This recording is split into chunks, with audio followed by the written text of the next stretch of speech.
Olá, eu sou o Carlos. E eu sou a Fabi. E somos artistas visuais e fundadores do Marmota vs Milk. Trabalhamos com ilustrações para campanhas publicitárias, personagens, eventos e produtos. E já colaboramos com grandes marcas como Adidas, Puma, Samsung, Faber-Castell, Hyundai e Ray-Ban. A ilustração vetorial foi um recurso que nos ajudou a construir uma estética mais simples, porém consistente. Isso também foi muito útil para equalizar os nossos estilos diferentes e construir um portfólio coeso como dupla. Os conceitos de colaboração, mistura e compartilhamento de ideias são essenciais para o nosso processo. Além disso, percebemos que são poucos os artistas que usam o Illustrator para desenvolver peças mais complexas com efeitos de luz. Por gostarmos muito dessa estética, desenvolvemos técnicas que acabaram nos destacando entre os outros artistas que também produzem vetor.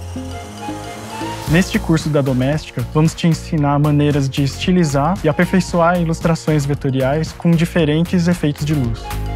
Como projeto final, você vai construir uma cena urbana focando em iluminação, profundidade de campo e elementos para deixar a ilustração mais dinâmica.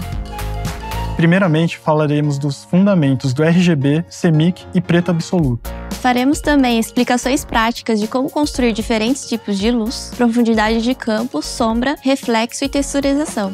Em seguida, você vai ver como é o nosso processo de pesquisa de referências, onde focamos mais em memórias e experiências pessoais. A partir do nosso primeiro esboço, entramos na parte de vetorização e criação de paleta de cores. Aplicaremos na prática todos os efeitos de luz ensinados, trazendo uma nova camada estética para a nossa ilustração.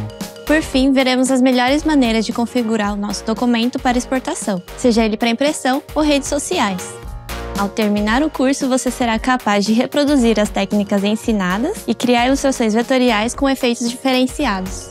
É interessante que você tenha conhecimentos básicos de Illustrator para acompanhar nossas aulas. Inclusive, já ministramos um Domestika Basics de Adobe Illustrator aqui na plataforma.